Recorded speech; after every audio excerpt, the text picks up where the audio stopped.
tema minggu ini adalah bener nggak sih? Satu, bener nggak sih Pedro Acosta katanya sudah dilirik Ducati?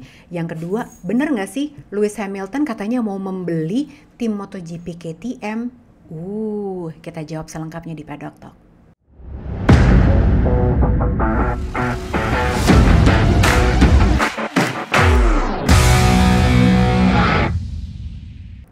Hai, selamat datang di Paddock Talk. Buat kalian yang belum subscribe, tapi video ini tiba-tiba muncul, ini adalah pertanda kalian harus subscribe.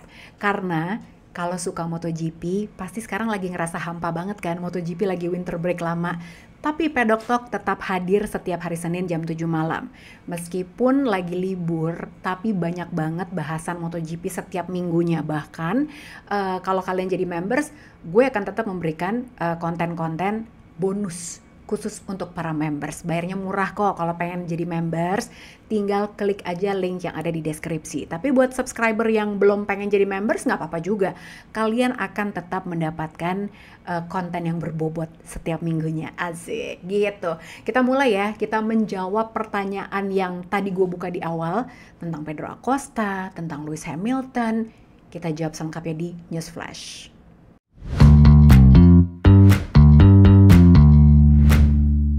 News Flash ini memang masih rasa-rasa KTM karena memang ini berita yang gede banget sih. KTM dengan segala gonjang-ganjing finansialnya, apa efeknya? Terus udah gitu memang banyak rumor yang bertebaran. Nah, kita jawab satu-satu ya. Buat teman-teman yang kemarin ketinggalan berita KTM sebetulnya ada apa? Nah, gue udah bikin episodenya di sini nih. Ini lengkap sebetulnya. Penyebabnya tuh apa? Terus udah gitu implikasinya ke depan tuh apa? Ada di episode yang ini tayang minggu lalu. Tapi kalau misalnya kalian pengen tahu secara singkatnya adalah gue akan cerita lagi sedikit di sini. Jadi KTM itu memang sedang terlibat hutang. Kenapanya lihat aja di episode ini, oke? Nah, jadi KTM sekarang posisinya adalah mereka sudah mengajukan proteksi dari kepailitan dan mereka ini sedang mengajukan proposal juga kepada kreditornya untuk menghapuskan 70% hutangnya. Dan 30% hutangnya akan dicicil selama kurun waktu 2 tahun ke depan. Belum dipastikan apakah proposal ini disetujui oleh para kreditornya atau tidak. Kita tinggal tunggu. Nah, berita yang banyak beredar adalah katanya KTM ini akan menghentikan developmentnya di MotoGP. Nah, di sini mesti gue lurusin sedikit nih. Sebetulnya yang dihentikan adalah kegiatan selama winter break ini. Jadi baru akan dilanjutkan nanti menjelang mendekati winter testing di Sepang tanggal 5 sampai 7 Februari. Karena biasanya nih, meskipun sekarang lagi libur Natal dan Tahun Baru juga kan mereka, tapi biasanya mekanik-mekanik, engineer-nya semua tuh masih bekerja untuk melakukan riset untuk pengembangan mesin. Nah, di KTM ini dihentikan untuk sementara, selama ini aja. Tapi kalau pabrikan lain kayak Ducati misalnya, atau Aprilia, atau Honda, Yamaha deh, mereka aja masih ngetes gitu kan. Kemarin lanjut lagi habis dari Barcelona, mereka ngetes di Jerez. Nah, ini untuk KTM sedang ditunda dulu. Supaya apa? Supaya hemat. Supaya nanti aja deh, pokoknya kita pakai aja nanti dananya untuk mendekati winter testing di Sepang 5-7 Februari mendatang. Karena kan kalau di sana apa-apa dibayarnya per jam ya, gitu. Engineer-nya semua dibayarnya per jam. Jadi untuk melakukan penghematan. Yang kelihatan juga sebetulnya dari Barcelona test kemarin tuh penghematan sudah terjadi loh. Jadi kalian lihat kemarin ada Dani Pedrosa kan, tapi Dani Pedrosa nggak turun. Mereka tidak menurunkan Dani Pedrosa untuk ngetes motornya. Memang kalau Pedro Acosta dia juga nyoba 4 atau 5 fairing gitu, tapi ya udah fokus ke situ aja. Dan kelihatan jelas fokus yang dijalankan sama KTM pada saat Barcelona testing kemarin itu adalah satu, mesin baru. Itu mereka sangat fokus ke situ karena apa? Akan ada engine freeze selama 2 tahun ke depan. Jadi 2025 ini akan ada engine freeze. Karena 2027 akan ada regulasi baru, mesinnya kapasitasnya diturunkan menjadi 850 cc. Nah, jadi mereka fokus ke situ sama mereka mencoba ride height device yang diupdate, jadi disempurnakan juga. Mereka cuma fokus ke situ.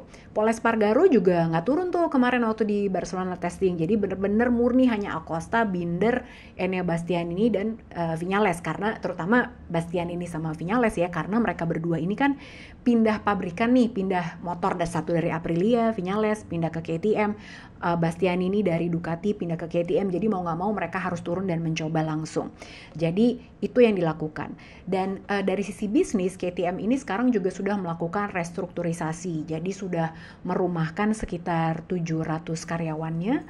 Bahkan di bos-bosnya sendiri itu kan mereka tuh punya ada 6 orang direktur katanya, terus sekarang udah dikurangin hanya menjadi 2 orang saja.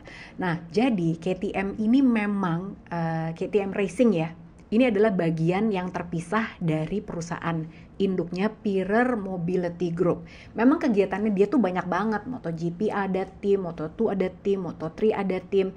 Selain itu mereka juga ikutan rally Dakar, terus udah itu MXGP, AMA, Motorcross, Supercross juga ada gitu. Jadi banyak banget sebetulnya kegiatannya, makanya membutuhkan dana yang banyak. Nah, belum tahu mana aja yang akan dilakukan penghematan dari semua kegiatan motorsport yang dimiliki sama KTM.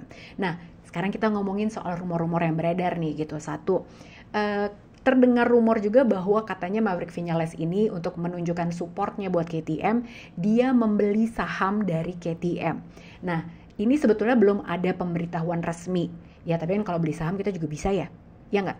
Saya aja juga bisa beli sahamnya. Kamu juga bisa beli sahamnya ya kan? Tapi mungkin juga gitu. Tapi belum ada pernyataan resmi dari Maverick Viñales juga sih gitu, tapi kemungkinan besar ini bisa saja terjadi.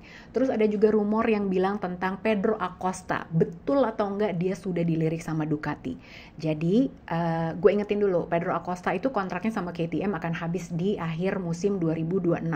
Jadi bisa saja ada kemungkinan memang Ducati sudah memikirkan untuk jangka panjangnya gimana nih sama Acosta, karena Acosta kan memang rider yang amat sangat potensial gitu. Kita lihat musim 2024 ini meskipun dia belum pernah menang sih akhirnya ya podium, tapi kan udah gitu ya, tapi untuk ukuran rookie dia spektakuler banget. Nah, ini tergantung pada Albert Valera juga, dia adalah manajernya Pedro Acosta sekaligus manajernya Aleix Espargaro dan juga Jorge Martin. Apakah dia memang sudah melakukan pendekatan kepada Ducati atau belum sebetulnya? Karena gini, kalau Ducati mereka tuh dari sisi pabrikan mereka udah aman sampai 2026. Pecco Bagnaia sama Marc Marquez sudah dikontrak selama 2 tahun. Terus kalau dari sisi yang mau pakai spek pabrikan udah ada Fabio Di Giannantonio juga gitu kan. Tahun 2025 dia pakai spek pabrikan. Di Gresini udah ada Fermin Aldeguer juga, udah ada Alex Marquez juga. Jadi spotnya Acosta mau ditaruh di mana kalau dia memang akan diincar sama Ducati? Kalaupun akan sebelum 2026, siapa tahu Ducati mau bayarin penaltinya gitu ya sama KTM, karena KTM juga lagi BU kan. Kemungkinan besar sih mungkin dia akan ditempatkan di tempatnya Franco Morbidelli, karena di antara semua line up itu posisi yang paling rapuh sebetulnya sekarang di skuad Ducati adalah Franco Morbidelli. Apalagi kalau di situ yang mau gantiin adalah Acosta. Bener nggak sih? Setuju nggak? Kalau setuju nggak setuju silakan komen. Menurut aku, tapi ya nggak tahu. Tergantung kondisi finansial KTM seperti apa. Karena bisa jadi loh Ducati siap bayarin deh, gue bayarin aja, KTM juga butuh duit kan sebenarnya. Mungkin lebih cepat dari 2026, nggak tahu juga. Atau mungkin nanti nunggu aja 2026, kita nggak pernah tahu. Semua tergantung pada bagaimana KTM bisa menemukan solusi dari masalah finansialnya dia. Nah terus, nah ini dia. Kalau yang ini bener-bener rumor nih kayaknya soal Lewis Hamilton yang tertarik untuk membeli tim KTM, tim MotoGP-nya KTM. Jadi kemarin tuh beritanya keluar pas di Abu Dhabi Grand Prix, karena kemarin kan F1 baru race terakhir tuh baru kemarin kan. Nah di situ keluar tuh rumor bahwa katanya Lewis Hamilton katanya akan membeli tim MotoGP KTM. Tapi kalau ini sih gue yakin ini rumor doang. Ini bumbu-bumbu Liberty Media aja deh kayaknya. Soalnya dari sisi sponsorship kayaknya juga nggak akan ketemu dan waktunya juga terlalu mepet. Apalagi kalau memang targetnya adalah untuk musim 2025. Jadi kayaknya terlalu jauh, terlalu gosip aja. Begitu ceritanya. Jadi kita tinggal tunggu sekarang apakah update terbaru dari KTM, gimana solusi mereka, karena sekarang ya mereka benar-benar lagi melakukan banyak sekali penghematan, banyak sekali restrukturisasi. kita tinggal tunggu, nggak bisa ngapa-ngapain lagi deh ya. Kita tinggal berdoa, mudah-mudahan KTM bisa menemukan solusinya. Nah, news flashnya segitu dulu. Sekarang kita akan lanjut ngomongin tentang pabrikan Jepang, karena di sini udah banyak yang nanya sama gue, Mbak kemarin udah ngomongin Honda, giliran Yamaha kapan? Soal V4 Yamaha akan keluar kapan? Jangan kemana-mana, aku akan balik setelah ini.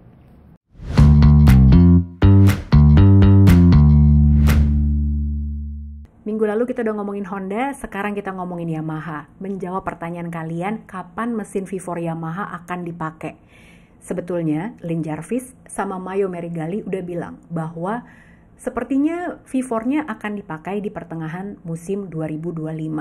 Tapi bisa jadi lebih cepat. Nah, sebenarnya gini, yang harus kita bahas adalah apa katanya Max Bartolini, karena dia ini loh kepalanya. Jadi pengembangan Yamaha ini kan sebenarnya sekarang ada di tangannya Max Bartolini. Max Bartolini adalah technical directornya Yamaha, yang mana dulu dia bekerja di Ducati sebagai tangan kanannya Gigi Dalinya. Makanya Yamaha nggak main-main nih buat bener-bener segera kembali kompetitif. Mereka ngerekrut orangnya sama sekali nggak setengah-setengah gitu ya. Nah, Max Bartolini bilang bahwa mengembangkan mesin V4 ini tidak semudah itu. Kenapa? Karena bukan cuma mesinnya, tapi kita harus ngebangun motor dari nol lagi. Sasisnya, weight distributionnya, terus juga parts motornya, itu semuanya beda. Semuanya harus dibangun dari awal. Nah, apakah V4 ini artinya akan lebih kencang daripada inline 4? Dia bilang belum tentu, karena harus dites dulu. Jadi pertama kita harus bangun dulu engine-nya.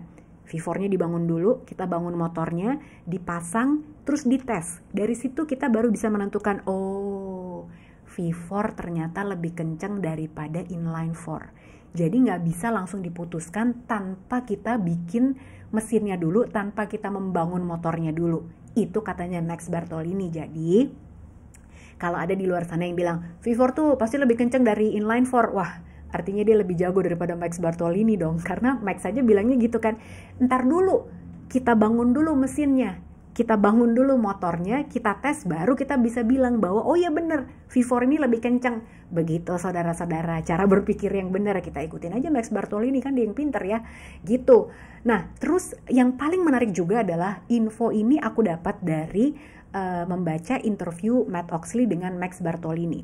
Jadi Max Bartolini tuh bilang juga, nah sebetulnya dalam kita mengembangkan mesin, kita juga harus lihat Michelin sebagai pemasok ban tunggal, dia itu ngembangin apa sih buat bannya dia, terutama ban belakang. Nah, jadi Michelin sih sebetulnya untuk tahun 2025 kan katanya mau ngembangin ban depan yang baru gitu ya. Tapi di era MotoGP modern sekarang ini, sebetulnya ban belakang memegang peranan penting. Ingat gak sih? Beberapa kali kan gue suka posting juga tuh di Instagram, di TikTok. KTM deh misalnya, mereka punya issue chatter. Honda punya issue chatter juga. Cuman Ducati aja yang enggak. Jadi Ducati itu bisa memanfaatkan compound ban belakang Michelin yang baru. Nah, itu makanya kenapa kemarin di tahun 2024 banyak banget yang kerepotan. Karena mereka semua, selain Ducati ya, KTM, Aprilia, Honda, Yamaha, mereka tidak bisa mengeksploitasi cara kerja ban belakang Michelin yang baru. Itu pun Ducati juga GP24, GP23 juga kerepotan. Nah, makanya ban belakang itu krusial banget. Di sini Max Bartolini bilang, makanya kita itu dalam mengembangkan mesin, kita harus lihat juga si Michelin ini bikin apa buat ban belakangnya. Karena kita harus membuat mesin yang bisa mengoptimalkan cara kerja ban belakang. Tuh, itu kuncinya ya. Ternyata gue juga pas baca interviewnya, oh bener juga ya gitu. Karena gak ada artinya kita mau cuman fokus bikin mesin yang kompetitif, top speed, apalah segala macem. Tapi kalau ternyata itu gak cocok sama pengembangan yang dilakukan sama Michelin, terutama untuk rear tire ban belakang, sia-sia. Oh ya. Paham ya? Aku juga pas baca interviewnya, oh gitu. Tapi ini ya sebenarnya interviewnya tuh panjang banget dan sangat teknikal gitu. Tapi kalau misalnya kalian pengen tahu lebih detailnya, nanti gue bahas buat members aja ya. Karena yang ini tuh detail banget, tapi secara garis besarnya ini. Jadi buat para subscriber kalau mau cerita lagi ke temennya bisa diceritakan yang ini, tapi kalau pengen tahu yang lebih detail nanti di konten untuk member saja karena terlalu technical, pusing gitu. Oke, gue juga harus baca lebih dalam lagi soalnya supaya benar-benar paham dan menyampaikan ke kalian juga benar ya. Nah terus yang paling penting itu adalah juga ini logika yang bagus juga sih. Kenapa sih emang harus mempertimbangkan V4 segala gitu kalau emang belum tentu, ya nggak kepikiran gitu kan. Nah tapi sebenarnya gini, ini logika sederhana banget aja ya. Sekarang di grid yang pakai konfigurasi inline 4 itu kan cuma Yamaha ya. Terus udah gitu setiap abis race, setiap abis musim nih semua, itu kan pasti Michelin minta input dari semua pabrikan, bener nggak? Ducati, KTM, Aprilia, Honda. 4 pabrikan pakai V4 semua. Semua ridernya ngasih feedback yang kurang lebih mungkin mirip. Sementara cuma Yamaha doang nih. Di 2024 malahan cuma ada Alex Rins sama Fabio Quartararo pakai inline 4. Jadi kebayang nggak Michelin itu kalau mau ngembangin ban pasti kan berdasarkan input dari yang mayoritas, bukan yang minoritas. Ya kan? Akhirnya apa? Ya udah Yamaha akan kesulitan, makanya mereka mempertimbangkan untuk menggunakan konfigurasi V4. Itu alasannya juga. Ya karena mau nggak mau gitu kan, ban itu harus menjadi bahan pertimbangan. Ban itu harus menjadi salah satu pusat dari pengembangan juga.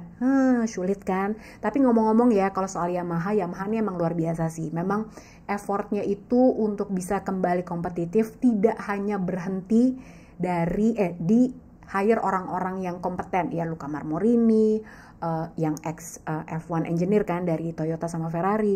Terus udah gitu dia juga ngambil Max Bartolini, ngambil orang aerodynamicsnya Ducati juga. Bahkan waktu kemarin di Barcelona test, kalian ada yang ngeh nggak sih?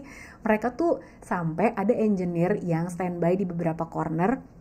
Terus mereka tuh ada mic gede gitu sambil ngerekam suara motor-motor yang keluar dari tikungan. Jadi mereka tuh pengen tahu tuh torque-nya, gear-nya gimana, terus udah gitu karakter mesinnya tuh seperti apa gitu. Direkam loh.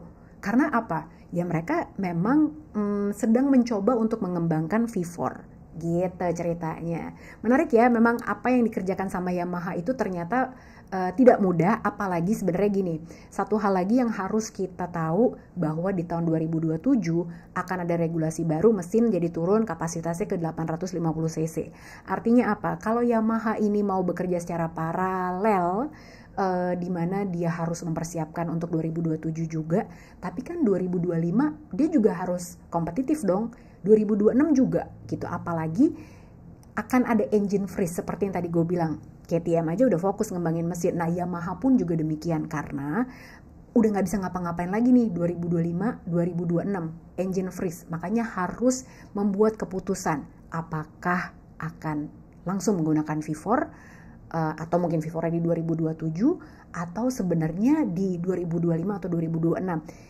Makanya akan sangat menarik nanti di Sepang Test tanggal 5 sampai 7 Februari. Doakan ya teman-teman, mudah-mudahan aku bisa berangkat ke sana karena akan sangat seru kalau tiba-tiba Yamaha akan mengeluarkan prototipe mesin V4-nya dicoba di sana. Kan pengen tahu juga apakah reaksinya Fabio Quartararo, reaksinya Alex Rins, Jack Miller, Miguel Oliveira atau mungkin Augusto Fernandez.